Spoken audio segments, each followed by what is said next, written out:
Yo, what's going on, boys? How you guys doing today? Welcome back to another new video, and in today's video we're going to be taking a look at the build for this week's Grandmaster Nightfall. Like always, this build is basically designed so you can get in there, get some loot, get your completion, no matter what kind of teams you run into LFG. I can tell you the LFG teammates have definitely been interesting for this one, but with this build you're basically going to be able to deal with all the champions and pretty much anything that threatens you.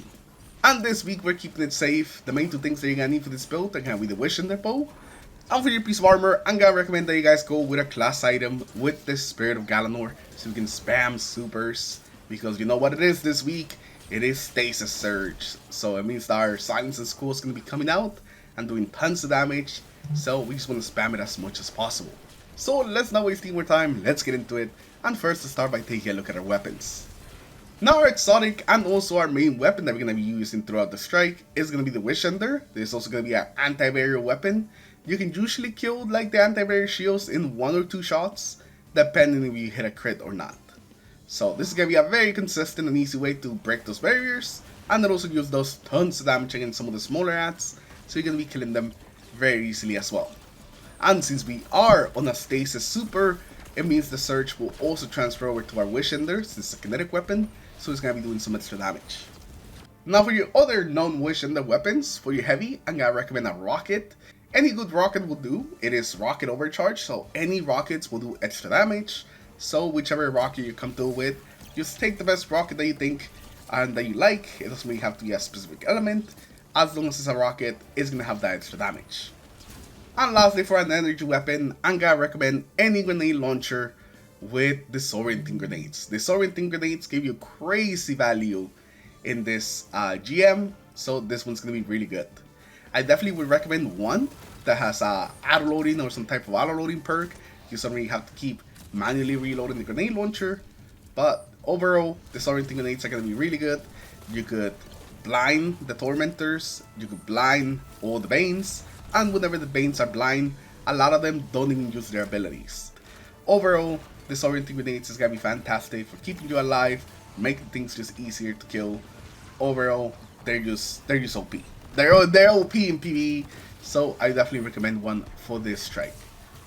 Now for our subclass, we are of course going to be on that Prismatic Hunter with the Silence and Squall as our super. Silence and Squall is like the main reason we're actually on Prismatic, so we can throw this thing out there, get a bunch of supers, stun a bunch of champions, and this thing is just good all around. Against champions, against big enemies, against groups of enemies. The Silence and Squall is amazing, and with the added damage from the Surge, means that we can get even more damage out there. And overall, we just gonna get more value out of each Silence and Squall that we throw out there. Now moving on to our abilities, for our dodge, we're gonna go with the Gambler's Dodge, so we can get our melees back faster.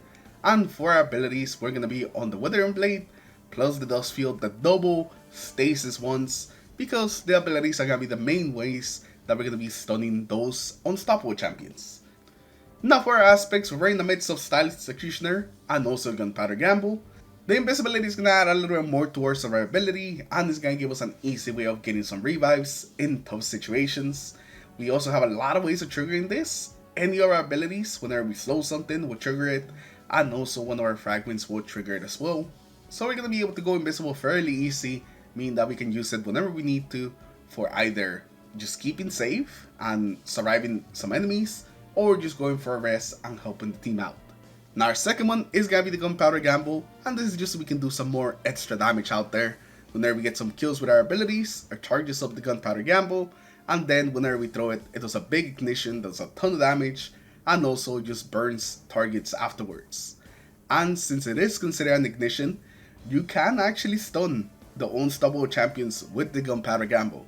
If you guys have never tried that, that is something the Gunpowder Gamble does that I just don't see too many people talk about. Now moving on to the fragments, the very first one we're going to have is going to be the Facet of Solitude. This one does a ton of things. It spawns tangles, it makes you invisible, and it also severs targets. By severing targets, you're going to lower their damage, and whenever you kill them, you immediately go invisible because they were affected by a debuff. So overall, this is going to be a very easy way to go invisible, especially because our bow can trigger this in like just 2 hits. So on some of the bigger enemies, you're pretty much always guaranteed to trigger just Facet of Solitude.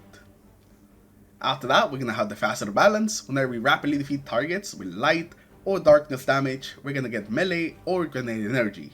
This is just going to help with our ability uptime so we can spam even more abilities out there. After that, we're going to have the faceted protection, where we're surrounded by combatants, we are more resistant to damage, and whenever we pop our Transcendence, that resistance is increased. It is 15 at base, but it's 25 whenever we're Transcendent. This one's going to be really good for any GM, just being able to take more damage is always useful, but this is going to specifically come in real handy towards the end of the GM at the boss fight, but there's just enemies all over the place. You'll definitely want to have this on. Next up, we're going to have the Faceted Potion. Whenever we defeat targets affected with a Stasis or Strand debuff, we're going to get some bonus Light Transcendence energy. This is going to be pretty useful. We're going to be constantly applying those Stasis debuffs to our abilities, and also the Faceted Solitude also applies those Strand debuffs, so we're always going to be getting a little bit of extra energy from those skills, meaning that we can spam our Transcendence a lot more. I actually find myself spamming Transcendence a lot, and that's definitely what you want to do. You want to just kind of spam it out there.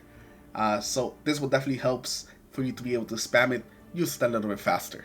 And the last fragment we have for this build is going to be the Faceted Dawn. Power melee hits will make us radiant, and power melee kills will make us and our allies radiant. This one's really good. It just adds a little bit extra damage for our weapons, and it will also give our rocket anti-barrier. So that's something. But most of the time we're going to be breaking the shields with our bow anyways, so it just gives our bow a little bit extra damage. It's a 25% damage buff in PvE, so it's definitely pretty nice, and with all the shurikens that we're going to be throwing out there, we can proc it pretty often. Now moving on to the artifact, this is very much what we have. We have Brain Freeze, because it's going to make our freezes even more effective by slowing things around them. We're going to have Serve Cold, which is going to make it so whenever we pick up those Stasis shards, we also get ability energy on top of the melee energy. We're going to have Hail the Storm, Concussive Reload, and also Curative Orbs. This one is just so we can get some more oversoul power whenever we break some shields. This is going to be to apply the debuffs to our grenade launcher. Even if we're only using our grenade launcher to like blind things, it is always nice to shoot the big targets with it, so we can just apply concussive reload, and so all our weapons can do extra damage. And Hail the Storm is the one that you want to boost. This is going to increase your shatter damage, and every time that you freeze something, it's going to take extra damage from that shatter. And those are pretty much like the main ones you want to run, and some of these are just kind of like good to run, but they don't specifically like affect the build itself. We got Total Carnage, Take a Bit, Fill the Revenant, Kill Embrace, Authorized Mods Melee, that is something you could run, and then of course we have Anti-Barrier Scout Rifle, Overload Machine Gun, but that doesn't even apply to any of the weapons we're using. And lastly, let's take a look at the armor mods that we're in on this build. We have Kinetic Siphon, so we can make some orbs with our bow. We have Heavy Ammo Finder, so we can use our rocket launcher just a lot more often. We pretty much just want to shoot every single champion with it, if we can. And of course, we have Radiant Light. We're going to be popping our super quite a lot, so might as well give our teammates some armor charge whenever we pop our super. Now, for the gauntlets, we're going to have Momentum Transfer, Impact Induction, and Kinetic Loader. These two are so we can get our abilities back faster. Whenever we do melee damage, it gives us grenade energy, and whenever we do grenade damage, it gives us melee energy. So they're just gonna help each other out, and this is just so we can keep shooting that bow faster. Their loader actually matters a lot to the bow. Now for our chest piece, we have some pretty normal stuff. Solar Resistance, since it is Solar Threat this week. I would definitely recommend Sniper Resistance, especially against the boss, and also just all the snipers that are around in this strike. It will definitely keep you alive. This, combined with the Solar Resistance, will pretty much guarantee that you could always survive one of those shots from the boss, so it just won't kill you right away. And then lastly, we didn't really have anything else. We didn't have any more points, so I just ran Harmonic Resistance, but I don't think there's anything in the strike that actually does stasis damage, so you could actually go with Harmonic Reserves if you ended up going with a Stasis Rocket or something. Now for the boots, we're going to have Oversoul Restoration, Solar Scabby, and a Recuperation, so we can get some health with the orbs we pick up, so we can get some more ammo out of those heavy ammo bricks, and so we can get our abilities back faster, also with those orbs. And lastly, for the class item, we're going to have Reaper, Outrage, as well as Bomber, so we can get our abilities back faster when using our ability, as well as create some orbs of power. And of course, for the class item, for your exotic, you want the Spirit of Galanor. It is so good with stasis. This is pretty much like the only class item that I use every time that I run the Stasis Super. It is just so good. As long as there's enough enemies around, you pretty much always get 50% of the super. And if you throw it onto a big enemy, like let's say the Tormentor or a champion, it pretty much guarantees that you get 50% of the super. So do not hold on to your super, just throw it out there. As soon as you see an opportunity, a big group of enemies, a big enemy, you're gonna get it back really fast. Now for the other perk, it doesn't really matter. It could be anything that you find useful. As long as you have Galanor, it'll be pretty good.